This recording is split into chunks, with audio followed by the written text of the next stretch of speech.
MSPAN brings you long-form public affairs programming within Mayflower, made possible by our sponsors. MSPAN, easy access to government matters.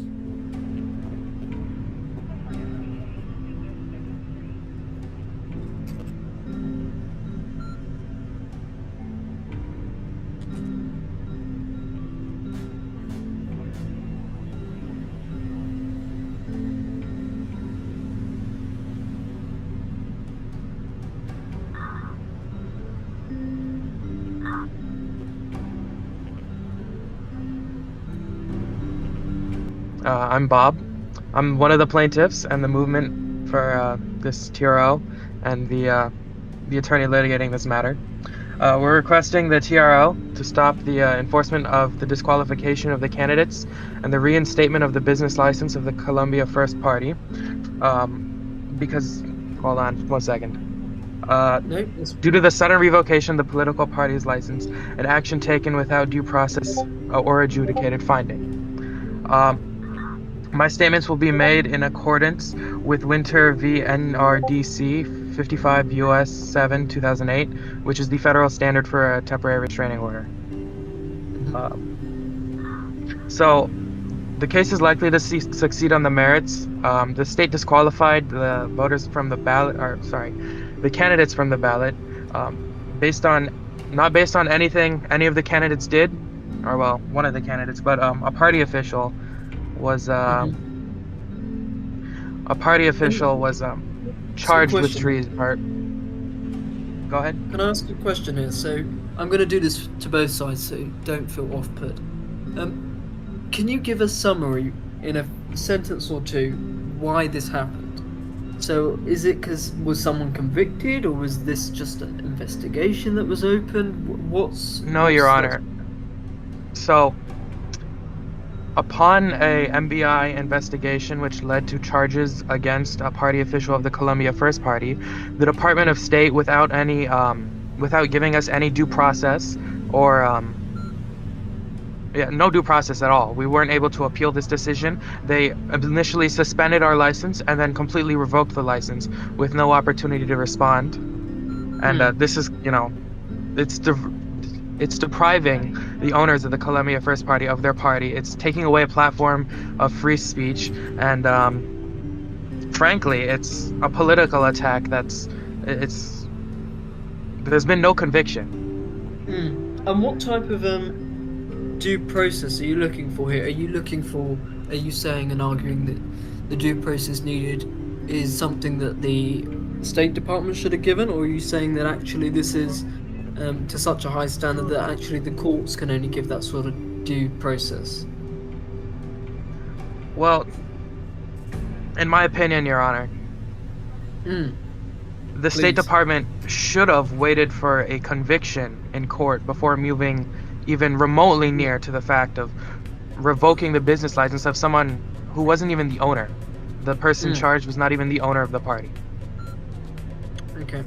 And what is the statute that allowed them to do this? What does the statute say? Do either of you have this on hand? I'd be interested in seeing what it says. From my time as Assistant Secretary of State for the Commerce Bureau, I believe it's the Secretary of State may make regulations for businesses, but there is a clause within that says that regulations may not be unreasonable or excessive. Oh, okay. Let me take note of that. Unreasonable. Okay. And is that in the statute, or is that some sort of regulation? That's in the statute that allows the Secretary of State to make regulations. If you'll allow me a second to pull it up, I can find it. Yeah, please. Thank you.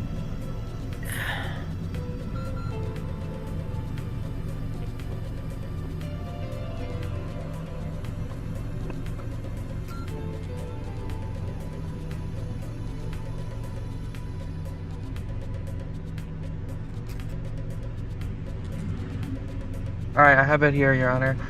For MSC 1, Section Could you- 2202. Could you post it in the case chat? Okay. Yeah. So for MSc, Title 1, Section 2202. Is that right? Yeah, 2202 and 2202A. Okay.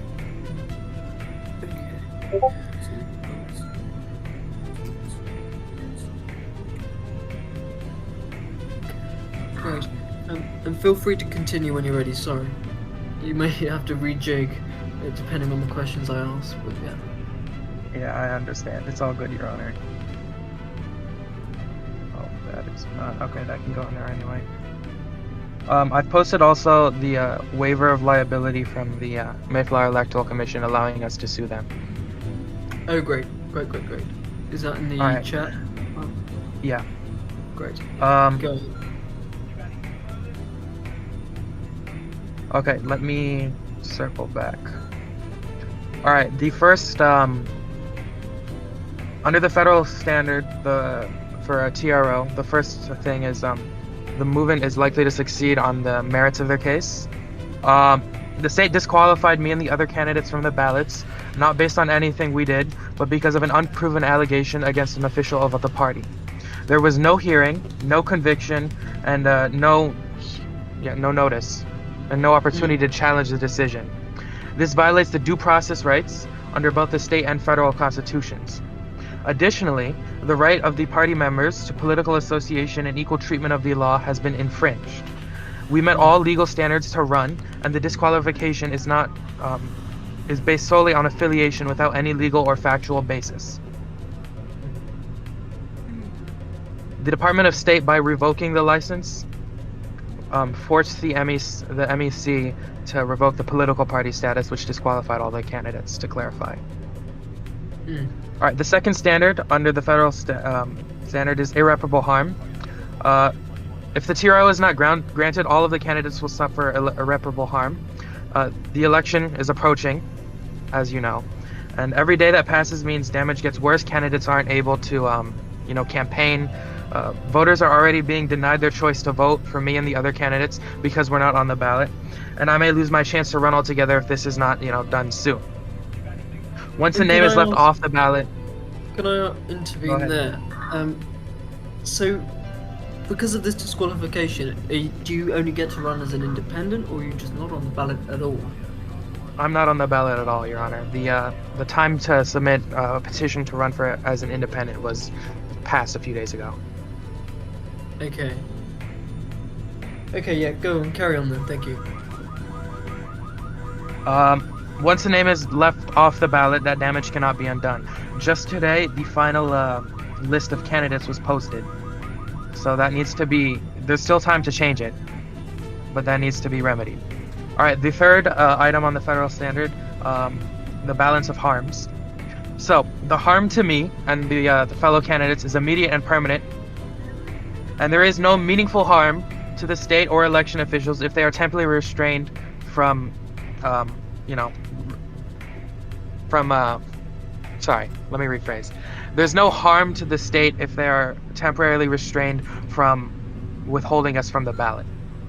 At the end of the day, if we win the election, that just means the people were in our favor. I don't see the harm in allowing us to continue to run. They lose nothing by allowing the voters to a full set of candidates, while if we are not able to be granted access to the ballot, we can lose everything. The fourth and I believe final, the fourth and final standard for the federal standard is public interest. The public interest is best served by ensuring a fair election process. It's never in the interest of the public to deny a qualified candidate access to the ballot based on an unproven allegation or bureaucratic overreach.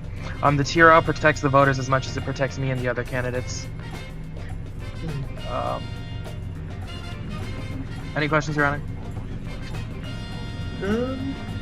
No, I think you've summed it up. Well done. Thank you. Yeah. Sorry for my nervousness. No, completely understandable. Thank you very much. Is that it? For now, Your Honor. Great, thank you. Right, General, you're up. Okay. Hold on. Alright, I'm ready. May it please the court, I respectfully oppose the plaintiff's request for a TRO. Plaintiffs bear the burden under Winter v. Natural Resources Defense Council to satisfy each of 4 demanding elements before this court should grant such extraordinary relief. The opinion is explicit. The movement must show that he is likely to succeed on the merits, that he is likely to suffer irreparable harm in the absence of preliminary relief, that the balance of equities tips in his favor, and that an injunction is in the public interest. As to the first element, likelihood of success on the merits, the plaintiff's constitutional claims falter under well-settled analysis. Under Matthews v. Eldridge, procedural due process requires no single procedural checklist, but instead a 3-part balancing test. Courts must weigh 1, the importance of the interest at stake, 2, the risk of an erroneous deprivation of the interest because of the procedures used, and 3, the government's interest in limiting procedural burden, as well as the marginal benefit of additional safeguards. Here, plaintiff's alleged interest stems from a state-issued business license, not a fundamental right of candidacy or citizenship. That this is all coming from their application for the TRO. Mayflower law already provides a pre-revocation notice, prompt review, and appeal. The state's compelling interest stands in the need to prevent money laundering, preserve electoral integrity, and maintain public confidence in the political process. Can I intervene here? Yeah. So isn't the fundamental right here the First Amendment, so the right to freedom of expression and assembly? Is this not the case here? Your Honor, if I may. Please I go may on. interject. Yeah. The Solicitor General alluded to the fact that there were no rights violated. Under Mayflower law, having a business is a statutory right, and the Secretary of State may not deny anyone for having a business unless they're specifically enumerated in that part of the state code under Chapter 2 of Title 4. Okay, so... Wait, can you repeat that? I was reading something. I was reading go a case. on. Bob, if you could repeat that. Yeah, so the owning a business is a statutory right in the state of Mayflower. That's what I was saying. In response Where's to the what you were saying. statutory right? Can you read it out in the section bit, please? Yes. One moment. Let me...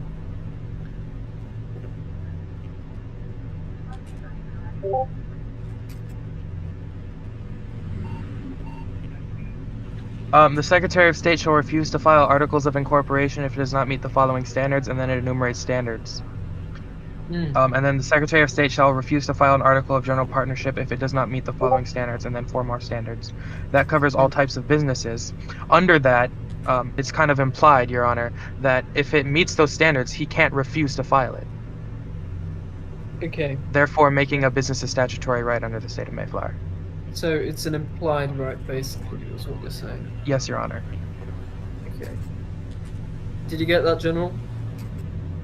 Is my mic better? Everyone's saying it's quiet. Is that better? Yeah, you're much better now. You're much better, yes. Alright, hold on. Can you talk real quick? Like, it messed with my headphones. Hello? Can you hear me? Alright, it's better. Yeah, it's better. Great.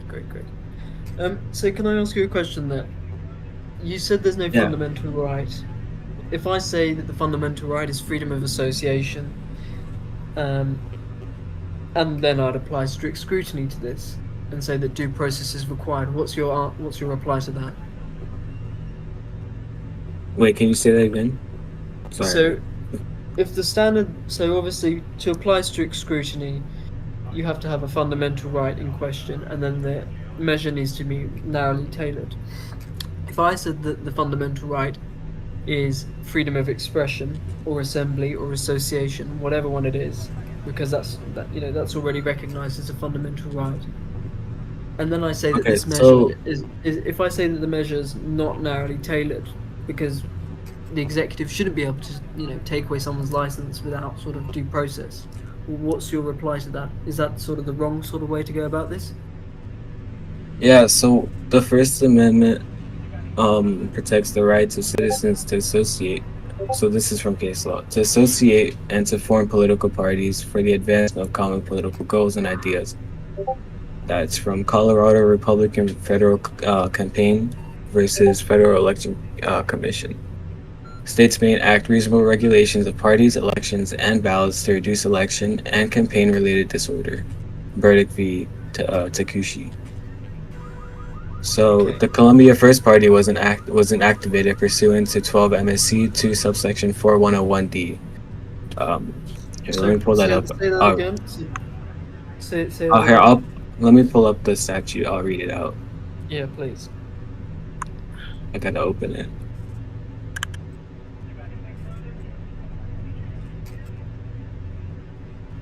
I just want to say that they can still have their party even without the license, and there has never ever been a holding that said states can't regulate political parties. So, Your Honor, the Mayflower election rules prohibit a political party from being, a political party unless it's a registered business. Okay. It's been this way for the longest time.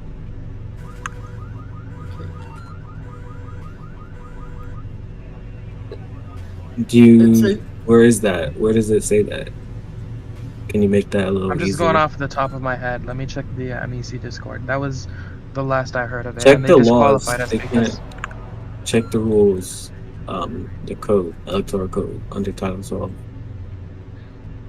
The MEC revoked it for losing their business license. The official statement is the notice of party status change. On August 3rd, 2025, the Secretary of State informed the MEC that the Columbia First Party has lost their business license. Under 12 MSC 2, Section 4101D, a business license is inter alia required to keep an active registration with the Commission. They revoked it because we lost our business license. Right. Okay. And so is your argument then that the response was unreasonable and or excessive? Is that the argument in a nutshell? Yes, Your Honor. We're also arguing that by removing the business license, it's violating our right to association. Okay. Okay, so General, let me ask you point blank then, was this unreasonable and excessive? Because I don't know how on earth it can be reasonable or non-excessive for the executive branch to take away or delete effectively a political party overnight and dump a load of people who have registered to go on the ballot a day or two before. I don't know how that's reasonable. Well, respectfully, no. I mean, what happened here wasn't a punitive act. It was an automatic consequence of non-compliance with the statutory financial disclosure requirements. The statute doesn't give the Secretary of State discretion to overlook violations. It says clearly if a party fails to file for 30 days, it loses its recognition, and with that, it loses access to the ballot. That's not excessive. What is he talking about? Filing for 30 days? Could you clarify? You are bringing up financial in your complaint and your TRO, and in your argument. You brought up the 4 MSC 6 section 22202 and 2203. Yeah. And under the rules, which you automatically agreed to when filing for a business license, It says under section 1.1, business ownership requirements. The owner must not participate in organized crime within the past 15 days. And below that, it says in a sub-bulletin point, the owners must not engage in organized crime. Dog owning a business, engaging in organized crime. The owners must not engage in organized crime while owning a business. Engaging in organized crime will result in the deregistering of said business. Your Honor, by the And by this the Department of State's further, own, but by the Department of State's own regulation, the person who was not even found guilty, so you can't say he was participating in organized crime because he wasn't even found guilty yet, wasn't even the owner. He was just a high rank in the party. there's further, there's more Daniel rules. Crusoe is the owner of the party, not Willie McNoble. So, Okay, General, well, if anyways, someone else from the opposite party, so someone else, is this the justification? So, if someone else, I don't know, my alt, goes and kills a bunch of people and participates in racketeering and so forth, joins the opposite party, so the party that's still active, I don't know what it is, and gets a high rank, can that party be deregistered at the will of the Secretary of State without any sort of conviction? I mean, it seems so. This is the precedent they're setting, Your Honor. And additionally, I'd like to point out the investigation led by the MBI, led by the head of the MBI, Director Just Dapper, is also a political candidate for the opposition party. But what? Is that Yeah. true? Just Dapper is running for Senate under the Mayflower United political platform, and I'm 90% sure he either led or oversaw the entire investigation into Willie McNoble.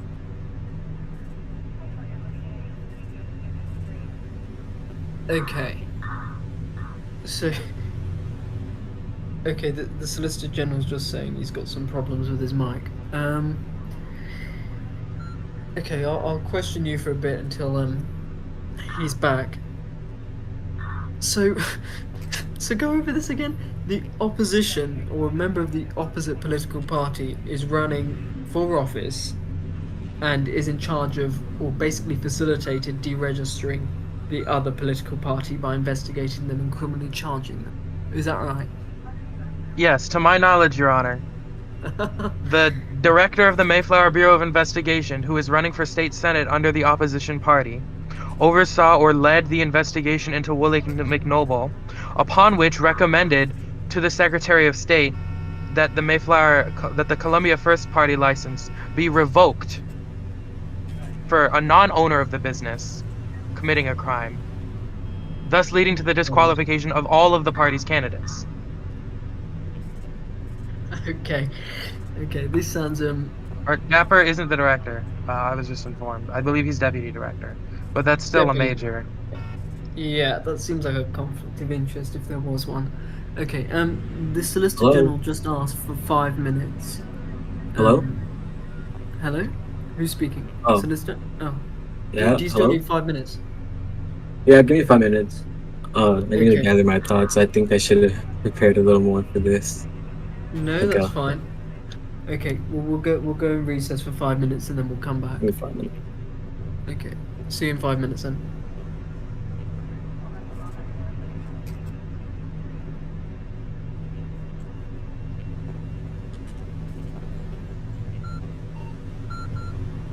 MSPAN brings you long-form public affairs programming within Mayflower, made possible by our sponsors. MSPAN, easy access to government matters.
MSPAN brings you long-form public affairs programming within Mayflower, made possible by our sponsors.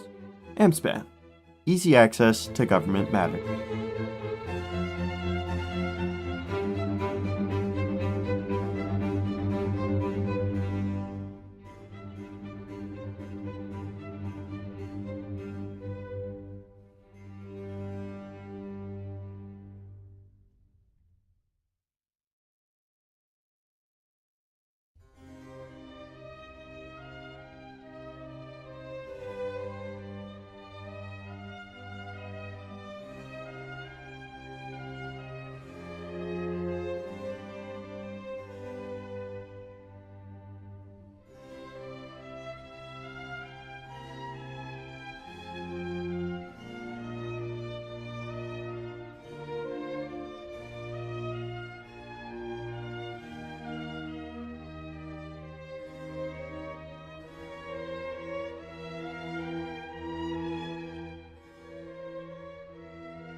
MSPAN brings you long-form public affairs programming within Mayflower, made possible by our sponsors.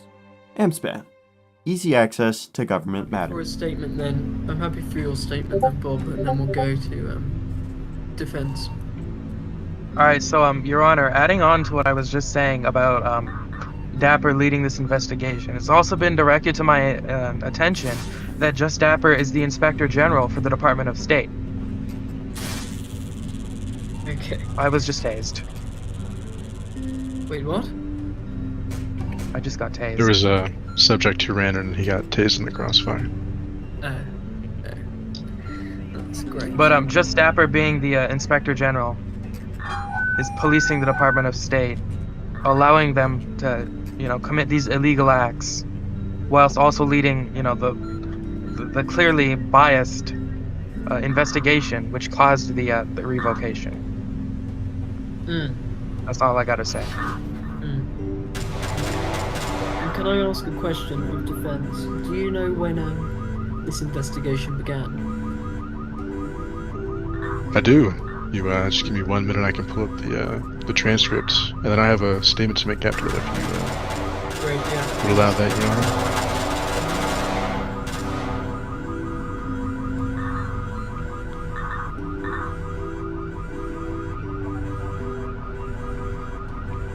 The investigation began July 23rd, 2025 at 2200 hours Eastern Standard Time.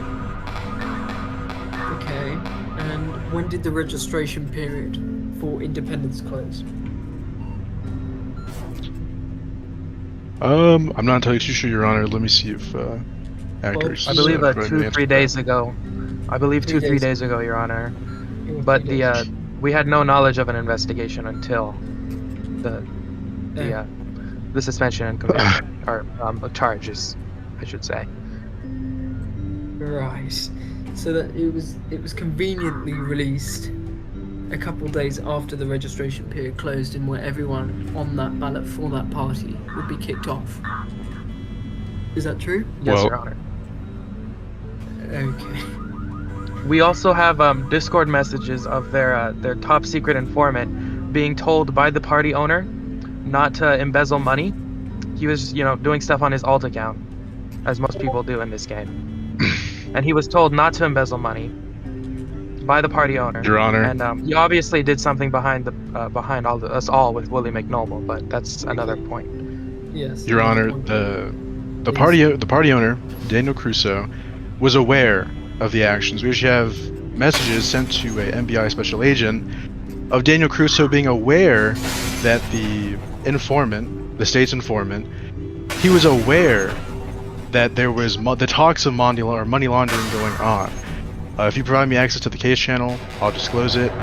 But he admitted it to a special agent's direct messages that he was aware, and there was a conversation that had happened.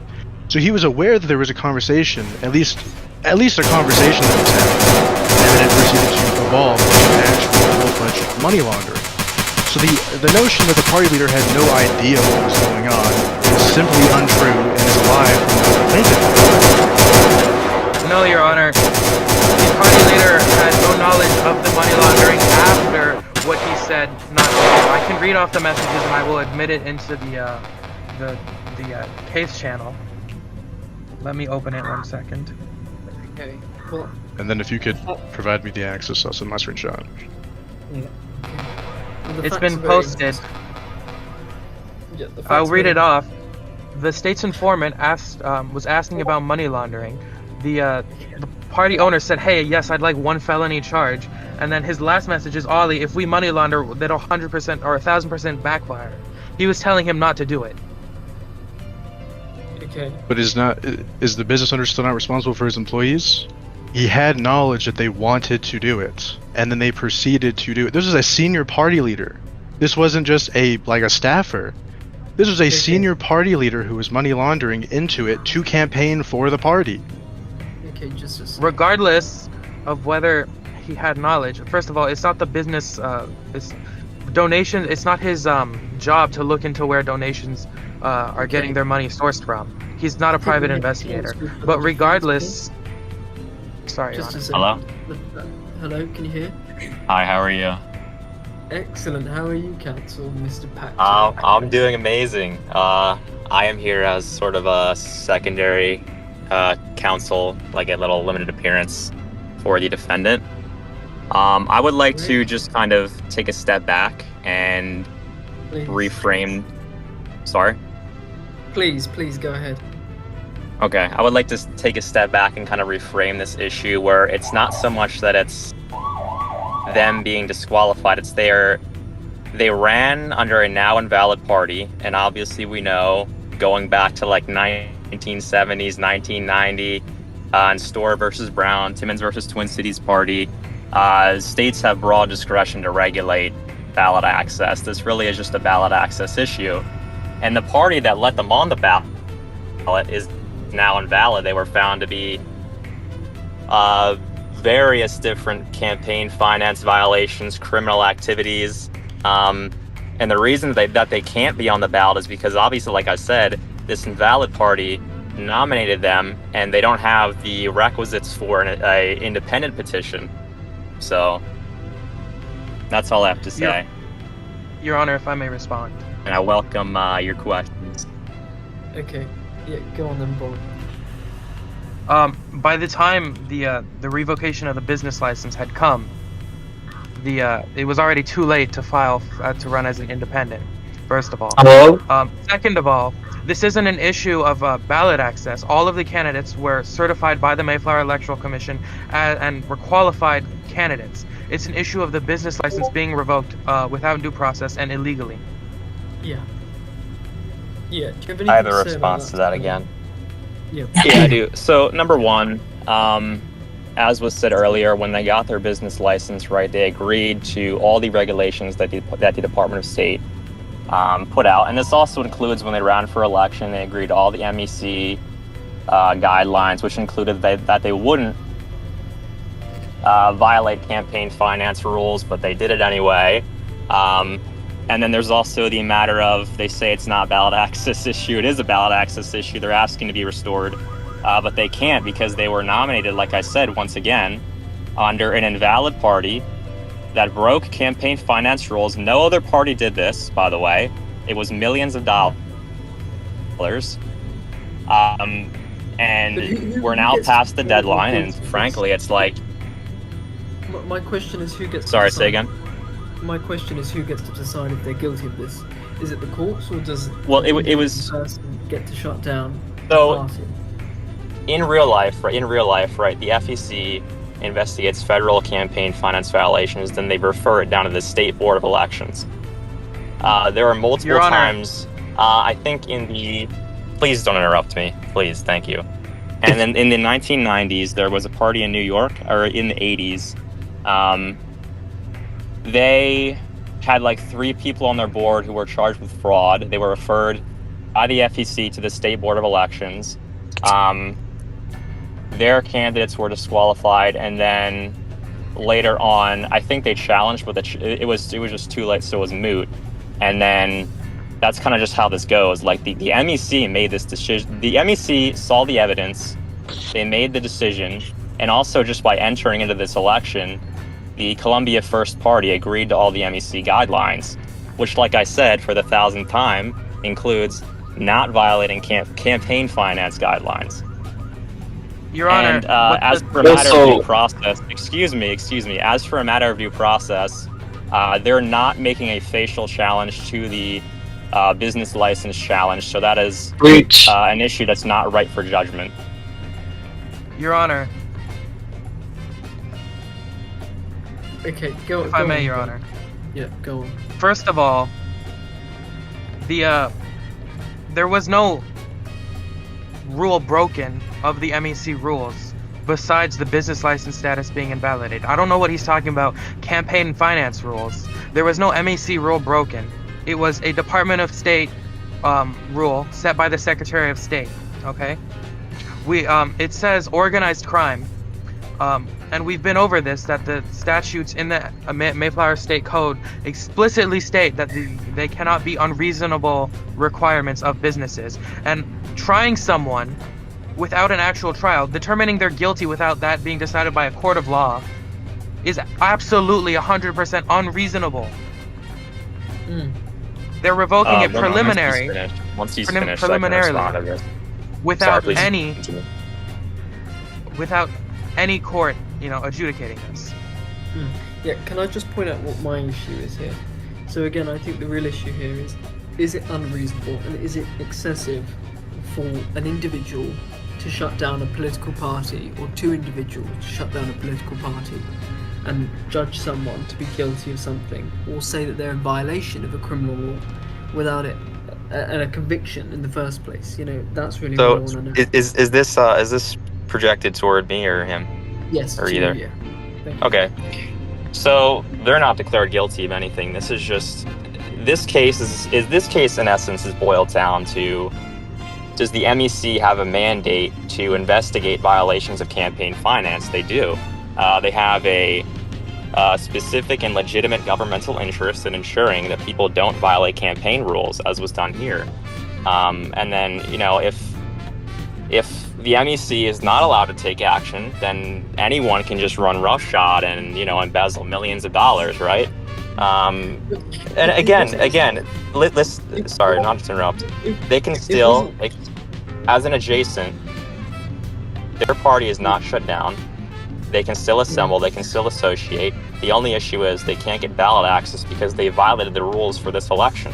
That's just how it is. And Your Honor, we are there was now... no campaign finance rule broken. He's yet to list There a is. single rule from the There is. Okay, can we not... What Your rule Honor. from the MEC? The announcement from the MEC. Can you please let the judge speak? Thank you. I don't care about the finance, whatever rule. All I'm interested in is, you said something about them being able to freely associate. And one of the parties was a political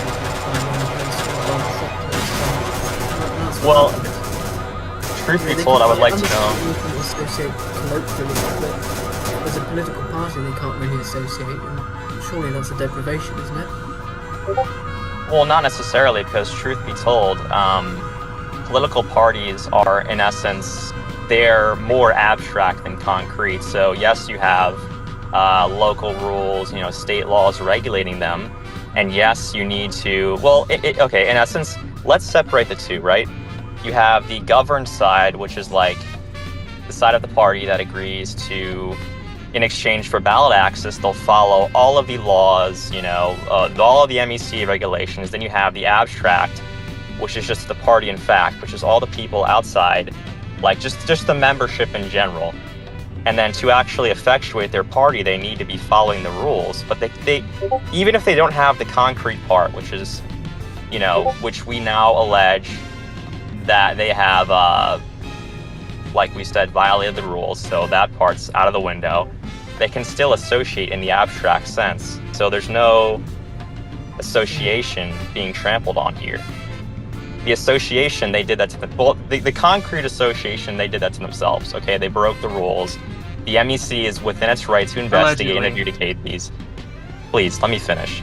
The MEC is allowed to investigate and adjudicate these just like the federal FEC is, just like State Board of Elections, just like for years and years, the government has a compelling interest in regulating elections and putting out rules and laws governing campaign finance. It's been that way since, look at Citizens United, So, whatever questions you might have. Why aren't they entitled to due process before the courts, or even before the agency itself, Why is that not required? Well, I mean, could you rephrase the question? I'm not exactly sure what you're asking me. So they weren't given the opportunity to respond to this request or make representations, maybe why they shouldn't be removed, make any legal arguments to the agency. Why is that not required? Why do they not have some sort of due process interest there? Well, I mean, in essence, what process are they due? Like, what are you asking? Are you asking for a trial? Well, maybe even just the ability to make representations, because they're shutting down a political party at the end of the day. I don't know how many people vote for this. They're not shutting it down. Like I said, it's just in essence, you have multiple things to consider here for issuing a TRO, right? Are they likely to succeed on the merits? Is there irreparable harm? And we contest that,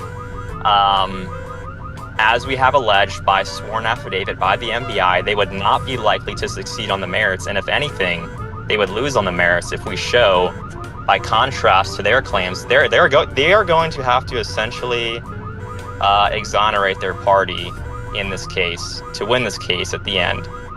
What we have, by contrast, is evidence of their wrongdoing on a massive scale, millions of dollars.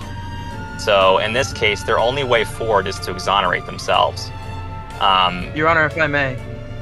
Well, isn't this sort of burden on the state agency or the State Department actually to prove that they've done wrongdoing, not to assert that they've done wrongdoing and say you defend yourself? That's not really the way it works, is it? Well, I'm not quite sure what you're asking me, because it's not like the Columbia First Party came into this election and said, we're just gonna put all our candidates on the ballot. We're not gonna follow any of the rules. We have these rules, but at the same time, we're gonna break them. Okay. And by the way, this challenge is not attacking the underlying business license revocation scheme. So, and that's a majority of what they're hinging on. So I even said earlier that issue's not really ripe for judgment at all. If there Your was Honor, to be objection. What he's saying is completely untrue. Literally, Section B of the TRO enjoined the defendants from taking any further action against Columbia First Party that would interfere with the. Wait, no, sorry, it's the first part. Yeah, Section C, reinstate the business license of Columbia First Party. That's Section C of the TRO. And that's a major part of the civil complaint we filed. And if I may continue to speak, Your Honor, what he was saying is completely irrelevant. First of all, the only rule that the Columbia First Party broke was having an invalid license. which in of itself, the license revocation was illegal. He keeps trying to shift to federal election rules, Mayflower election rules. That was the only reason given for the revocation of the party status by the Mayflower Electoral Commission. There was no campaign finance violation, as he says, and by the state's own standard, the Secretary of State's rules, it says that the business owner, the thing they charged us with, the business owner must commit organized crime. The business owner did not even commit organized crime. Allegedly, Willie McNoble, who is not an owner of the business, committed the crime. Well, if I might add, the MEC's rule, their role here was ministerial. They were just following the DOS's guidance. So the MEC, by extension, the DOS had to withdraw them because they were not from a disqualified party. And then look, this case is just going to hinge back on what I said, right? They're going to have to prove they are going to have to prove their innocence in this. And if there's anything that might be done, it is not going to be restoring the Columbia First Party to the ballot. Not in this hearing, not later on. It is going to be, if anything, we somehow extend the guideline to let them independently petition. But at the end of the day, there is compelling evidence, which goes to it's the second or third prong of the TRO, which is going to be at issue here, which is that there has to be a significant chance that you win on the merits, right? They have to exonerate themselves, which they won't be able to do that. Your Honor, even if Willie McNoble is considered a party member or an owner of the party, which he's not, which by the Department of State's own guidelines, they can't revoke the business license if he's not the owner of the party. Even if they somehow find a way to consider him as an owner of the party, it still has to be adjudicated in court. It's not the Department of State job, it's not an executive cabinet's job to say, hey, that we think you're guilty of a crime now. This isn't France, you're not guilty until proven innocent. That's just not what happened, though.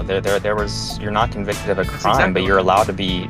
The MEC is allowed to enforce the rules, just like the FEC, just like every single election body. The issue is with the Department of State.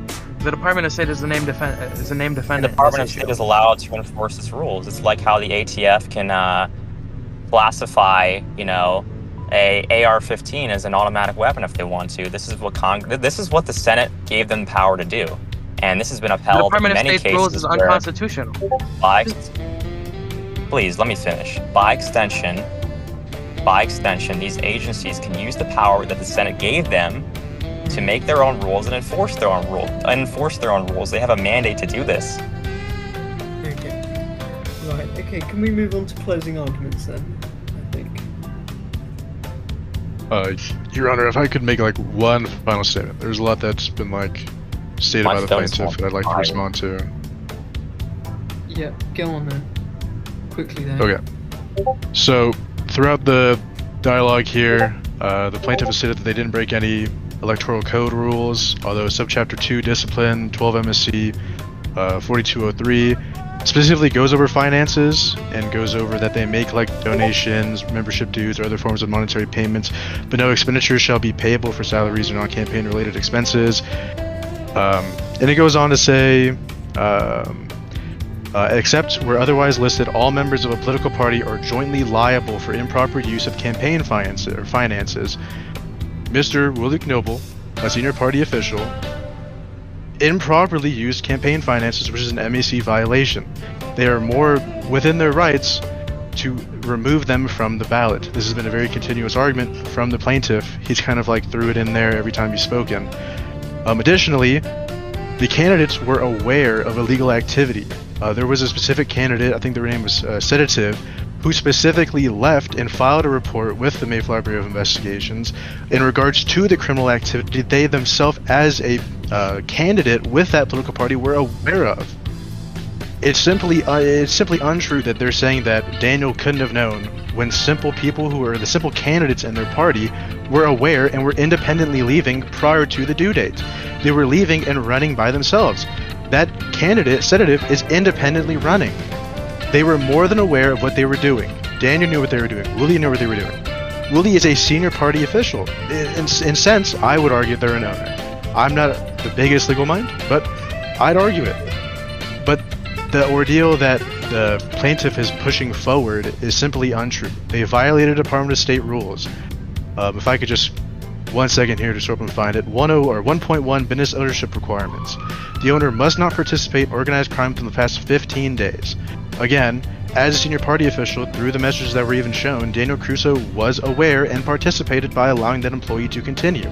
Additionally, 2.4 dishonest business practices. Dishonest business practices shall be considered the conduct of any business practice that would other be operational in a way that scams, extorts, or otherwise falsifies its clients into the conduction of businesses.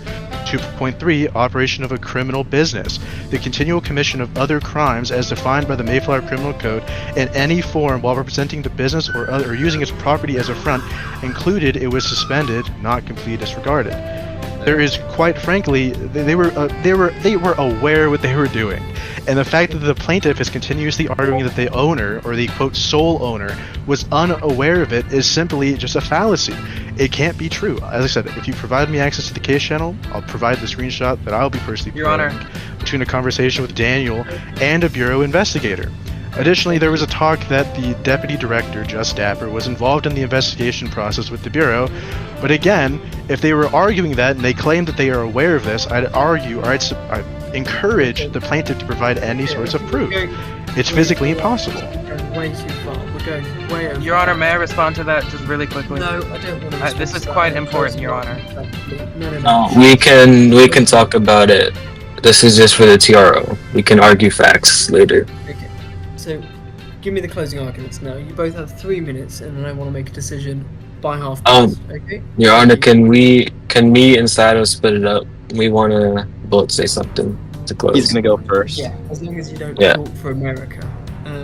Yeah, you don't go over 5 minutes. So, Seriously, alright. just know to stop. So, Your Honor, Go I'd like ahead. to make a verbal motion before we continue. oh my God. Just let him. Please, Okay, just go let on. him speak. I'd like to make a motion to strike the everything the T4K 3 Oh W my guy said. God. He's not a bar certified Oh. attorney under the state of Mayflower, to my knowledge. I see no bar Yeah. certified attorney role. I was Well, permitted to speaking make for... arguments, so He was just I was speaking. He trying wasn't to- making arguments. His mic He was just broken, speaking for yeah. me. Actors on my have been phone now. Able to speak for quite a while again. no, his mic was No, broken. I was on my excuse phone. the initial thing. You can excuse the initial part, but after actors started speaking again, everything he said is just an argument now. Please control No, my- yourself, man. Thank you. I had to join on my phone. okay, be quiet. Anyways, Okay, I'm not interested in that. Let's just get to the closing arguments, please. 5 minutes each. Go on, Bob. You're up. Your Honor, the facts are quite simple. They keep trying to shift to the MEC rules or to the to this thing or that thing. The MEC rules, they're not applicable because the Mayflower Electoral Commission did not revoke for any MEC violation. They revoked because the party's business license status got revoked. So whatever they were saying about the MEC rules, I ask you to disregard that. Secondly, the status of the business license being revoked is in of itself illegal. It is not the place of a cabinet department to revoke, or no. It's not the business of a cabinet department to decide you're guilty and then revoke, as they claim. They're saying that it's their duty to say XYZ committed a crime, so that his business license must be invalidated. And their argument about sorry, let me rephrase. The argument about the political party status relating to the shared liability only relates to its status as a political party. This was taken in its action as a business liability, or a business action, not a political action. The latter would only be true if it were taken by an MEC action, in which they would be jointly liable. Finalizing what I'm gonna say, Your Honor. We've already talked about the public interest, and I'm sure you're quite bored of us yelling at each other for now. But everything that they've set up until now has been a mere distraction from the facts. The right of the people to be able to vote how they want to in this election is being infringed by the Department of State's illegal actions and violating our due process rights. Not only did they find someone guilty without that being adjudicated in a court of law, they also failed to provide any any platform to appeal this before the license was revoked. This caused damage to the plaintiff's, to the owner's reputation and damage to the party as a whole. I yield, Your Honor. I rest. Great, thank you. Thanks, Bob. Defense counsel, go ahead when you're ready. Your Honor, the facts are not complicated. The defendants are trying to misdirect this court to shift the conversation from what actually happened to a set of rules that do not govern this case. They keep pointing out to the MEC. I'm just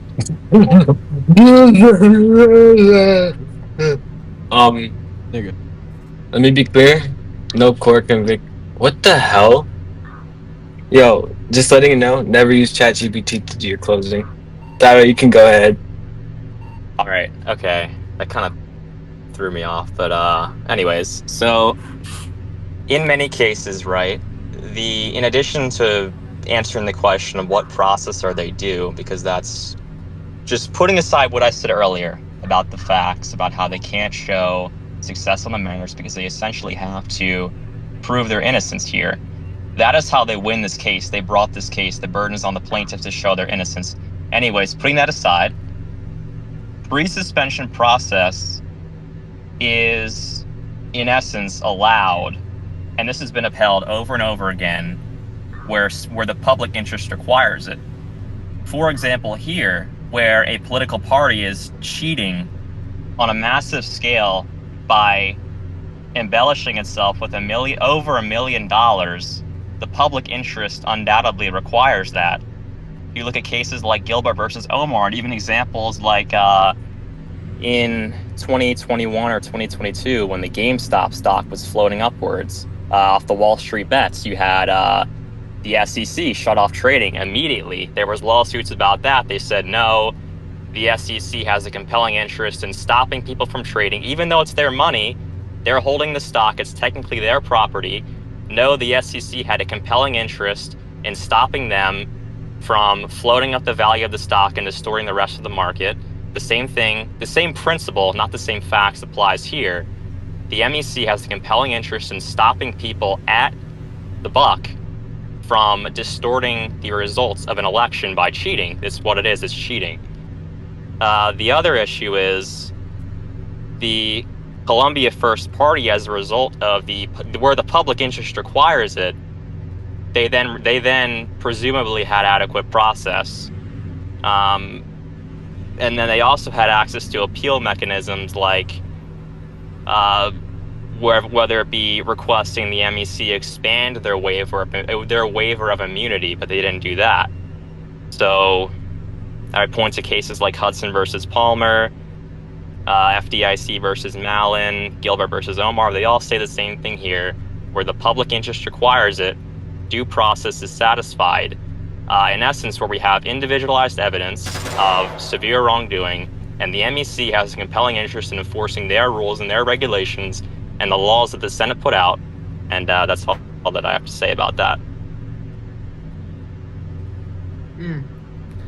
Okay, thank you. Thank you very much, counsel. You'll probably hear back from me in about 10 minutes. We're going to recess for about 10 minutes, and then we can kind of come back and you can listen to my decision. Is that okay? Thank you, Your Honor. Great, thanks, guys. MSPAN brings you long-form public affairs programming within Mayflower, made possible by our sponsors. MSPAN, easy access to government matters.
MSPAN brings you long-form public affairs programming within Mayflower, made possible by our sponsors.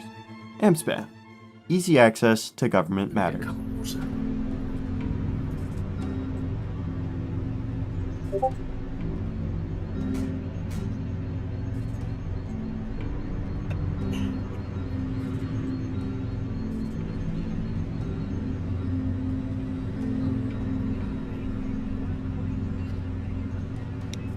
Right, let's get going. Right, what does this person want? Who's this?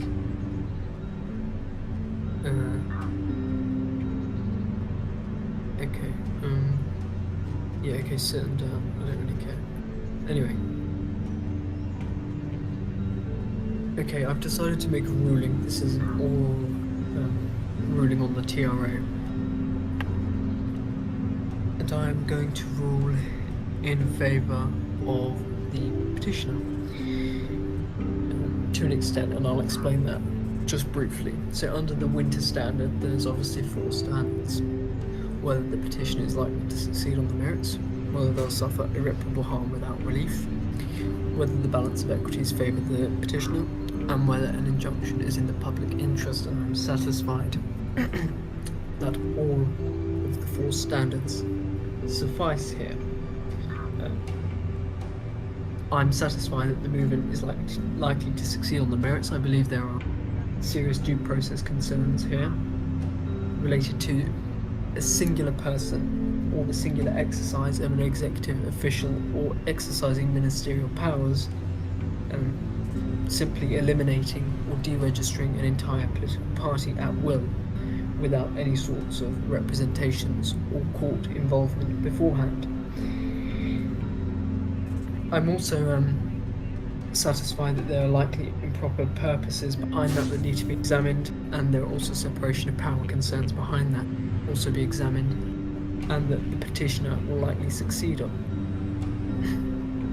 The movement will also suffer irreparable harm because there will be statewide massive disenfranchisement.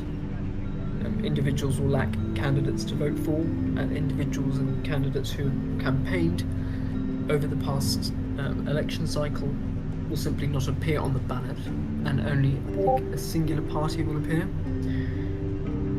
I intend, however, to narrowly grant the TRO to fit the circumstances here. I am not going to order the reinstatement or registering of the political party. I'm going to simply say that those who were represented by the Columbia First Party will be on the ballot as independents. I think that's necessary, and that aligns with the TRO's purpose to preserve the status quo. I'm confident that the balance of equities favours the petitioner for the above reasons, and an injunction is in the public interest for disenfranchisement reasons as named above. For the following reasons, the TRO is narrowly granted in favour of the petitioner. Does anyone have any questions? No, Your Number one, I would like a date for how long the TRO would last, and then a date for the preliminary injunction hearing, and then that's really it. Do you know the I haven't read the rules recently. Well, actually, this is probably going to be moot in a couple days. All that needs to be done is just put them on the ballot as independents, and then actually, I take that back. Some of the issues will be moot, but they didn't challenge. Did they challenge their suspension of their license as well, or was it just the ballot? Oh yeah. Maybe botched In the it, or- civil complaint. In the civil complaint, one of our stipulations is that our the MEC reinstate the party and the DOS reinstate the license. Okay. Okay, so this only goes to the MEC thing. So that's going to be moot after the election, but they're going to be able to run as independents, which we're fine with. We just want a date for the preliminary injunction hearing, which I may not be appearing anymore. I just did this limited appearance for this hearing, but Okay. that's all I asked for. When does the rule say that this needs to be done? Is it 14 days, or is it probably before then? A lot longer. I would say shorter? 14 just because it's Roblox. Yeah. We can schedule it for, I don't know, 48 hours from now if they want it. If state's fine with that. 48 hours for the PI hearing. I'm good with that. Well, I would just like to note that during that hearing, it will be about the facts as they were before this case, and not necessarily if they're due any process now. That's just what I'm gonna add. Yeah, Okay. we agree. Okay. So 48 hours from now. When does the election end? I don't know when the election is. I don't Like think in 2 MEC days. has set a date yet. Okay, so 48 hours. Okay. And when does the election open? Is it tonight or tomorrow?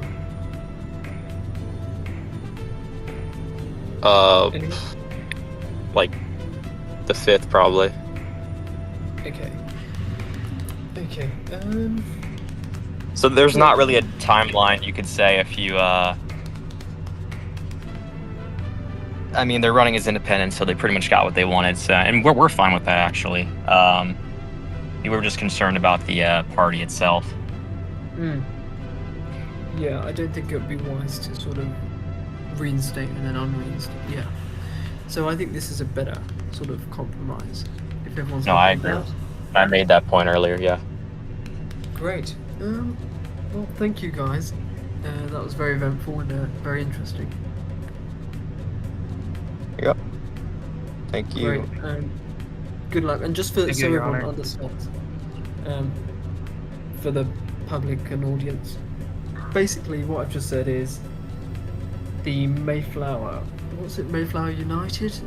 All the individuals on Columbia the ballot. First. Mayflower First. Sorry, yes. That's the opposition party, Your Honor. Yes. Mayflower First. All their candidates will be registered as independents on the ballot rather than under the party name. That's the only sort of differentiation that would have happened before. Apart from that should be fine, and then we'll have the preliminary injunction hearing 48 hours, see where we go from there. Great. Okay, is that fine with everyone? Yes, Your Honor. We're extremely happy with the outcome. Okay, great. Thanks, everyone. Good night then. Bye.